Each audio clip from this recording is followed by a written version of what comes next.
হাদি কি মারা গেছে? এই খবরে সয়লাব আবারও সোশ্যাল মিডিয়া। হাদির প্রতি মানুষের এত ভালোবাসা দেখে আসলে খুবই আবেগ আপ্লুত হচ্ছি। কারণ এই ছেলেটাকে আমি খুব ভালোভাবে দেখেছি এবং কথা বলেছি বহুবার। এত ব্রিলিয়ান্ট, নলেজেবল ছেলে, নলেজেবল উদীয়মান রাজনীতিবিদ আসলে আমাদের মাঝে আর কখন আমরা পাবো আমি জানি না। খুবই ব্রিলিয়ান্ট একটা ছেলে। সে কি মারা গেছে কিনা?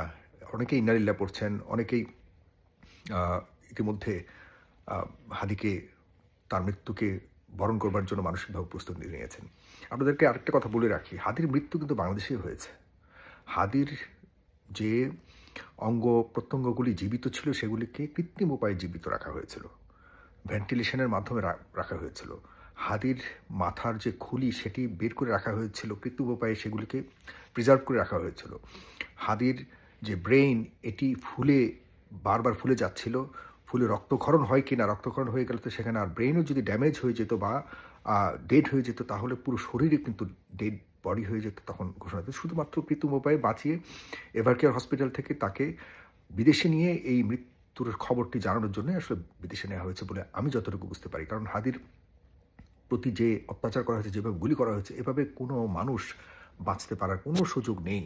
হাদির মাথার এদিক থেকে গুলি ঢুকে ওদিক থেকে বের হয়েছে। এই অবস্থাতে মগজকে ছিন্ন বিচ্ছিন্ন করে দিয়ে গেছে। হাদির যে ডাক্তাররা ছিল তাদের সাথে আমি খুব ক্লোজলি কথা বলার চেষ্টা বলেছি।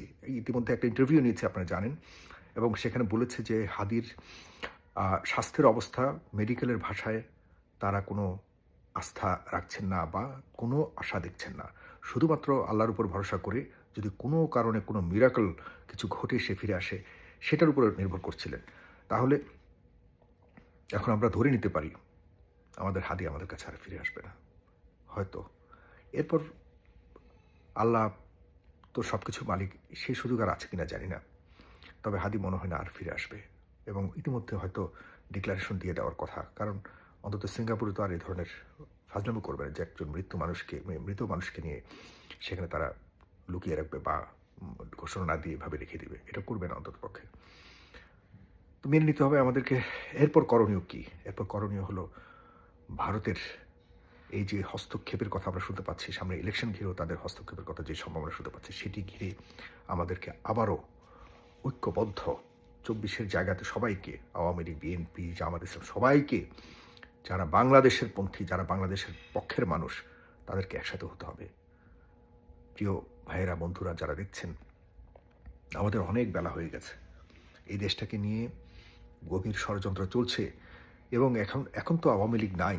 তবুও আজকে দেখুন, পররাষ্ট্র উপদেষ্টা বলেছে যে আমাদেরকে ভারত নসিহত দিচ্ছে, আমরা সেটি এটাকে গ্রহণযোগ্য হিসেবে আমরা দেখব না। তার মানে ভারত এখনো পর্যন্ত চেষ্টা করে যাচ্ছে। সামান্য নেপাল থেকে মুষ্টা খেয়ে বের হয়েছে। আর আমাদের একটা ১৮-১৯ কোটি মানুষের দেশ, ১৯ কোটি মানুষের দেশ, ঢাকা শহরে যেখানে পা রাখবার জায়গা পাওয়া যায় না, সেখানে দিন দুপুরে একটা মানুষকে এভাবে হত্যা করে চলে যেতে পেরেছে, এবং সেই চলে যাওয়াটা কত সুন্দরভাবে বর্ডার পার হয়েছে। যেখানে আমরা ভিসা নিয়ে ঘন্টার পর ঘন্টা দাঁড়িয়ে থাকতে হয় দিনের বেলায়, সেখানে রাতের আধারে কারা পার করে দিয়েছে বাংলাদেশ থেকে? কারা পার করেছে সেই ২৪-এর হত্যাকারীদের? কারা পার করেছে সেই লুকিয়ে থাকা সেনাকুঞ্জে লুকিয়ে থাকা ৬৫০ অপরাধীদেরকে? কারা পার করেছে? এগুলি এখন বড় প্রশ্ন। তার মানে এখানে বড় ধরনের ডিপ স্টেট কাজ করে যাচ্ছে। সরকার বড় ধরনের একটা অংশ অপরপক্ষের সাথে হাত মিলিয়ে কাজ করছে। অপরপক্ষ বলতে আমি পার্শ্ববর্তী দেশকে বোঝাচ্ছি। আমি নিশ্চিতভাবে বলতে পারি, আওয়ামী লীগের ৮০% মানুষ এখনও পর্যন্ত বাংলাদেশকে ভালোবাসে। তাদেরকে মিসগাইড করা হয়েছিল, তাদেরকে মিসগাইড করা হচ্ছে। আমরা দেশকে বাঁচাই। আমরা একে অপরের সাথে নির্বাচনে যে যুদ্ধে মেতে আছি, এটিকে শুধুমাত্র এটা এই পার্লামেন্ট সামনে যেটা হবে, যদি ভুল মানুষকে সিলেক্ট করে এখানে শুধুমাত্র এই আগের উপায়ে, মানে আপনার এমপিদের এমপিদেরকে এমপি করা হয়, এরা বাংলাদেশের জন্য কিচ্ছু করতে পারবে না, এবং এরকম এমপি হওয়ার সম্ভাবনা আমি বেশি দেখতে পাচ্ছি। এই সামনের পার্লামেন্ট নিয়ে বেশি দূর এগোবার সুযোগ তেমন দেখছি না। জনাব তারেক রহমান যদি এখনও সময় থাকে, আমি অনুরোধ করব, প্লিজ আগে দেশকে বাঁচানোর জন্য যে সিদ্ধান্ত নেওয়া প্রয়োজন। জাতীয় সিদ্ধান্ত। আপনার নেতৃত্বকে সবাই মেনে নিয়েছে। আপনি এখন এই দেশের একজন ভবিষ্যতের উজ্জ্বল নেতৃত্ব। আপনার বাবার পর আপনি সেই নেতৃত্ব উজ্জ্বলতাকে আপনি আরও ছড়িয়ে দিবেন। আপনার বিষয়ে মানুষ নতুন করে আশা বাঁধছে। বিভিন্ন দলও আপনার উপরে ভরসা রাখছে। প্লিজ সবাইকে নিয়ে একটা সরকার গঠন করার চিন্তা করুন। একটা শক্তিশালী সরকার গঠন করার চিন্তা করুন। সরকার তো গঠন করাই যাবে, কিন্তু সেই সরকার কতটুকু দেশকে পরিচালনা করে সামনের দিকে এই পার্শ্ববর্তী রাঘব বোয়ালকে ফেস করে সামনে এগিয়ে নিতে পারবে, সেটি হলো ইম্পর্ট্যান্ট।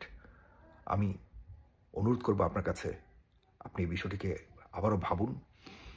দেশের জাতীয় সার্বভৌমত্ব, জাতীয় আ যে ইস্যুসগুলি আছে, স্বার্থগুলি আছে, এগুলিকে রক্ষা করবার জন্য, সার্বভৌমত্ব রক্ষা করার জন্য আপনার বলিষ্ঠ নেতৃত্ব এখন এই দেশের জন্য প্রয়োজন। যারাই আছে বলিষ্ঠ নেতৃত্ব দেওয়ার, তাদেরকে খুঁজে বের করুন এবং অবশ্যই জাতীয়ভাবে গ্রহণযোগ্য একটা সামনের সরকারকে করার মতো আপনি পরিকল্পনা করুন। আপনি দেশে আসছেন। এখন আমি মনে করি যে সামনে আর কোনো হাদির আপনার প্রতি যে একটা, আপনার কথাবার্তা শুনে দেশে আসা না আসা নিয়ে সেখানেও একটা শঙ্কা দেখা যাচ্ছে। এইসব সংকটকে জাতীয়ভাবে ঐক্যবদ্ধ জায়গা থেকে যদি মোকাবেলা না করা যায়, কখনো এইসব শঙ্কা থেকে মুক্ত হবে না বাংলাদেশ।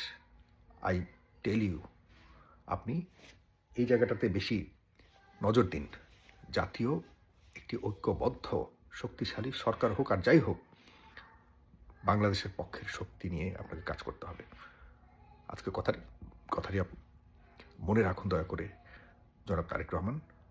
এবং আমার দেশের মানুষ যারা আমার দেখছেন এই মুহূর্তে, হাদি আর ফিরে আসবে না। হাদি মারা গেছে, বাংলাদেশে থাকাকালীনই মারা গেছে। এখন এভার কেয়ার হসপিটালে যদি এই ধরনের ঘটনার বা এই ধরনের ডিক্লারেশন দেয়, হসপিটালের নিরাপত্তার একটি বিষয়। আজকাল হাদিকে কোটি কোটি মানুষ ভালোবাসে। ইতিমধ্যে সে আমাদের জাতীয় বীরে পরিণত হয়েছে। সুতরাং সেখানে হয়তো এই লোড সামলাতে পারবে না বলেই সরকার সহকারে পরিকল্পনা করে তাকে এখান থেকে সরিয়ে নেওয়া হয়েছে সিঙ্গাপুরে। আর আমি বারবার বলে রাখছি সরকারকে, ডক্টর মোহাম্মদ ইউনূস, আপনি আপনার ক্যাবিনেটকে রিশাফল করুন, আপনার ক্যাবিনেটকে পরিবর্তন করুন, আপনার ক্যাবিনেটকে পরিবর্তন করুন। আপনি অবশ্যই আইনশৃঙ্খলা রক্ষাকারীর বাহিনীগুলির যারা দায়িত্বে রয়েছে তাদেরকে মাস্ট পরিবর্তন করুন। এই মুহূর্তে পরিবর্তন প্রয়োজন। শক্তিশালী নেতৃত্ব প্রয়োজন প্রত্যেকটা বাহিনীর। প্লিজ দেশটাকে রক্ষা করুন সবাই মিলে। এরপর সব কিছু করা যাবে, আগে দেশ রক্ষা করি। ধন্যবাদ। আসসালামু আলাইকুম।